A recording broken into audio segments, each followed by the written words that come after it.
Good morning students. आज हम class 6 में संवाद लेखन का अध्ययन करेंगे। तो आइए शुरू करते हैं। संवाद लेखनम आपका जो व्याकरण में रचनात्मक कार्य है उसमें आपका सेकंड चैप्टर है वार्तालाप अथवा संवाद लेखन। संवाद लेखनम जिसे आप इंग्लिश में कन्वर्सेशन या डायलॉग राइटिंग भी बोलते हो। तो आपको पेपर में किस प्रकार से दिया जाएगा पहले मैं आपको वो बता देता हूँ। आपको कुछ वाक्य दिए जाएंगे वार्तालाप से संबंधित, जैसे यहाँ पर आपको दिखाई दे रहा है ये वार्तालाप के कुछ वाक्य हैं संवाद के, कन्वर्सेशन के।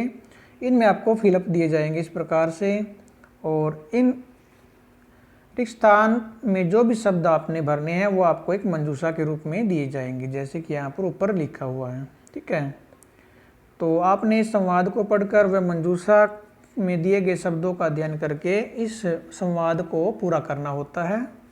तो इस संवाद को पूरा करने के लिए आपने किन किन बातों का ध्यान रखना है वो बातें आपकी पहले यहाँ पर ऊपर दी गई हैं, उनका आप एक बार अध्ययन कर लेते हैं हम। सबसे पहले दिया गया कि वार्तालाप प्राय आदेशात्मक या प्रश्नात्मक होता है। यानी कि जो आपका वार्तालाप होता है वो कैसा होता है, या तो उसमें कोई आदेश दिया जाता है या फिर कुछ प्रश्न पूछे जाते हैं। अतः किसी भी वाक्य को पूरा करते समय उस वाक्य को अच्छी प्रकार से पढ़ लेना चाहिए। जो भी आपको वाक्य पूरा करने के लिए दिया जाएगा उसको आपने ध्यान से पढ़ना है, फिर उस वाक्य को पूरा करना है। ठीक है,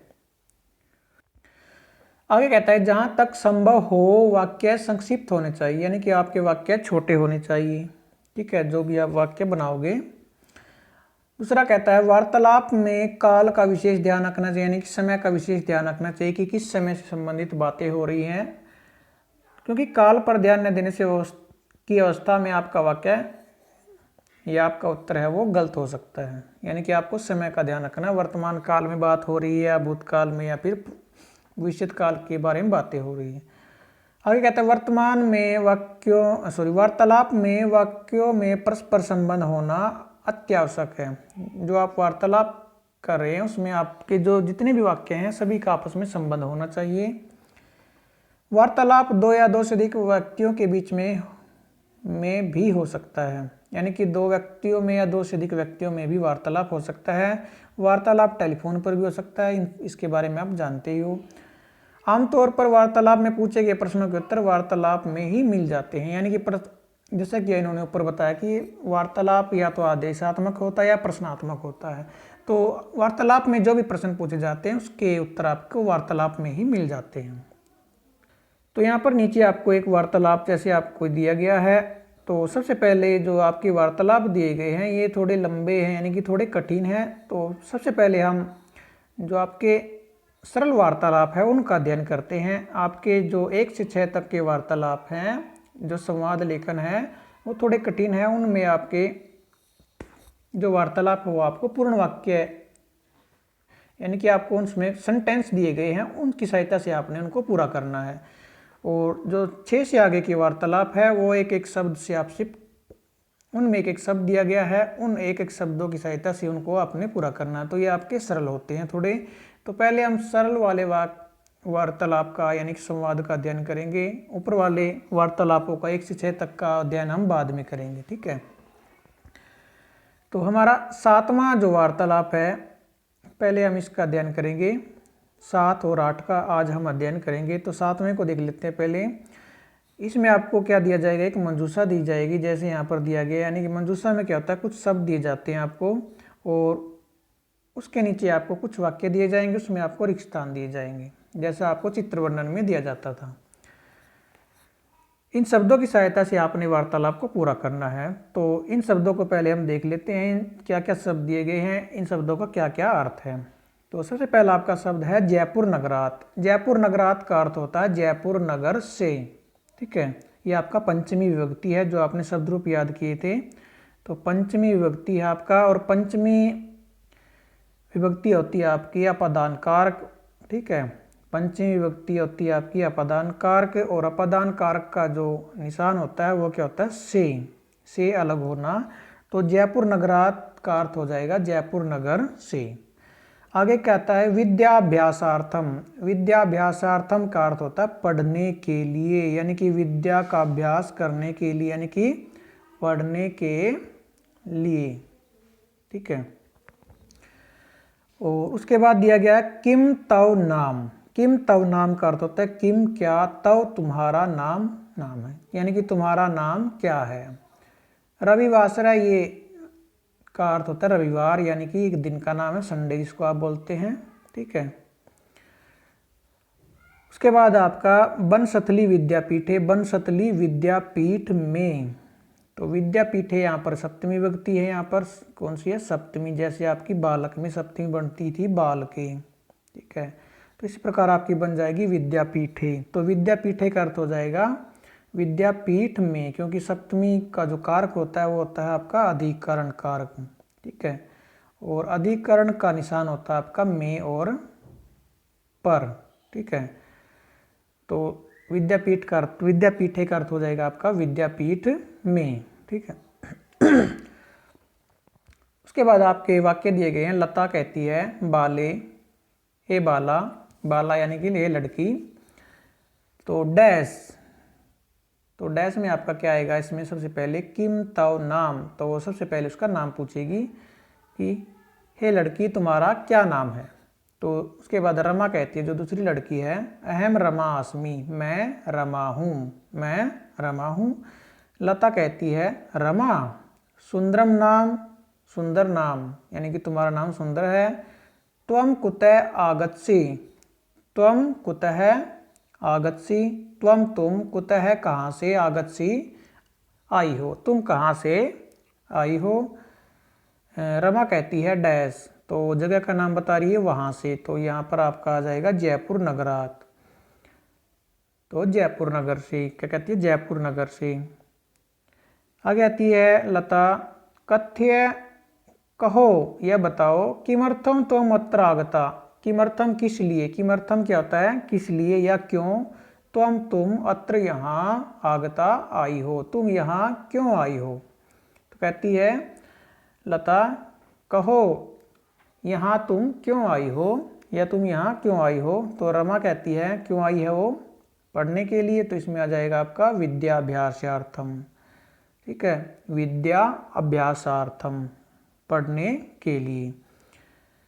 उसके बाद लता कहती है कुत्र पठिष्यसि त्वम, तुम कहाँ पढ़ोगी। कुत्र क्या होता है कहाँ, पठिष्यसि पढ़ोगी, त्वम तुम कहाँ पढ़ोगी।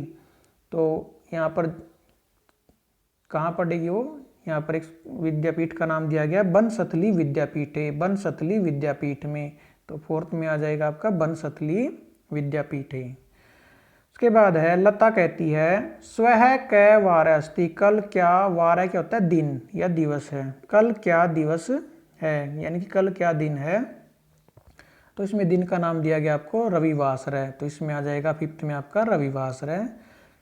तो वो कहती है रमा रविवासर, यानी कि रविवार, कल क्या दिन है, रविवार। तो इसी प्रकार आपका अगला है एट्थ में मंजूषा दी गई है आपको स्नेहे, स्नेहा, ये लड़की का नाम है स्नेहे, स्नेहा। ठीक है। ये संबोधन में बनता आपका, जैसे लता का आपने अभी याद नहीं किया है, तो लता का जब आप याद करेंगे वहाँ पर मैं आपको बताएं, संबोधन में उसका बनता है लते। ठीक है, हे लते। इसी प्रकार आपका बने स्नेहा का बन जाएगा हे स्नेहे, हे स्नेहे। तो आप उसको खाली स्नेहे भी लिख सकते हो संबोधन को। तो स्नेहे का अर्थ होता है हे स्नेहा, और आम का अर्थ होता है हाँ। महर्षि वाल्मीकि, ये वाल्मीकि का नाम है जो रामायण के जो रचयिता हैं। श्री रामचंद्र से, श्री रामचंद्र का, तो श्री रामचंद्र से आपकी है कौन सी विभक्ति, षष्ठी। ठीक है, षष्ठी। जैसे आपने बालक की याद की थी बालकस्य, बालक की याद की थी बालकस्य, तो इसी प्रकार हो जाएगी श्री रामचंद्र से। तो बालक षष्ठी विभक्ति होती है आपकी संबंध में, संबंध कारक जिसे आप बोलते हैं। ठीक है, और संबंध के निशान होते हैं का, के, की, का, के और की। तो यहाँ पर जुड़ जाएगा आपका का, श्री रामचंद्र का। अहम का अर्थ होता है मैं और या मैंने रामायण को पठामी पढ़ता हूँ, यानी कि अहम रामायणम पठामी। ये पूरा एक वाक्य दिया गया है, मैं रामायण पढ़ता हूँ। सप्त का अर्थ होता है 7, ठीक है, 7। तो अब देख लेते हैं आपका संवाद में क्या दिया गया। स्नेहा कहती है मेघे, हे मेघा, ये लड़की का नाम है मेघा। हे मेघा त्वम किम पठसी, तुम क्या पढ़ रही हो। मेघा तुम क्या पढ़ रही हो। मेघा कहती है स्नेहे, स्नेहा डैश, तो इसमें आ जाएगा क्या पढ़ रही है वो, अहम रामायणम पठामी। तो फर्स्ट में आ जाएगा आपका मैं रामायण पढ़ रही हूँ, ठीक है। स्नेहा कहती है आगे मेघे, मेघा किम रामायण धार्मिक ग्रंथ है अस्ति, क्या रामायण धार्मिक ग्रंथ है। क्या रामायण धार्मिक ग्रंथ है, कौन पूछती है, स्नेहा। तो मेघा कहती है हाँ, तो इसमें आ जाएगा आपका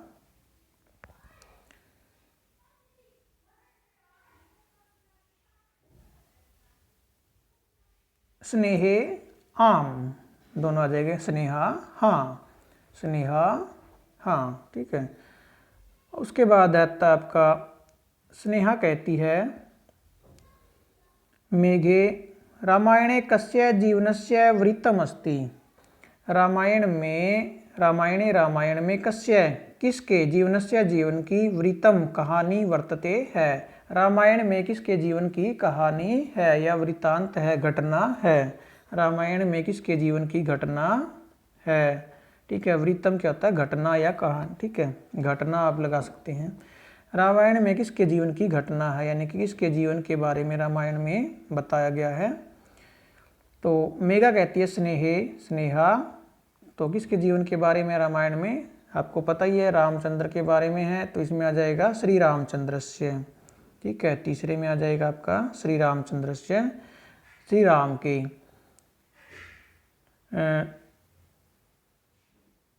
स्नेहा कहती है मेघा रामायणे कति कांडानी वर्तन्ते। रामायण में कति क्या होता है, कितने, कति कितने, कांडानी कांड, कांड यानी कि पार्ट, ठीक है।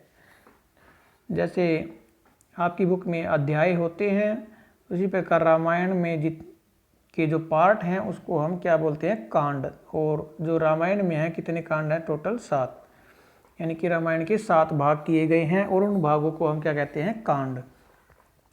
तो वो कहते हैं रामायण में कितने कांड वर्तन्ते हैं, तो कितने कांड हैं, 7 कांड है, तो यहाँ पर आ जाएगा आपका सप्त, ठीक है। स्नेहे, मेघा कहती है स्नेहे सप्त, स्नेहा 7।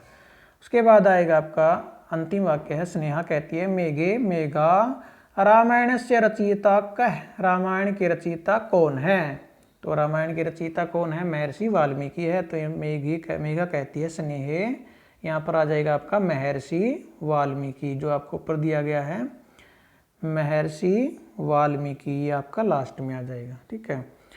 तो इस प्रकार यहाँ आपके 2 जो वार्तालाप है 7th व 8th आपके कंप्लीट हो गए हैं।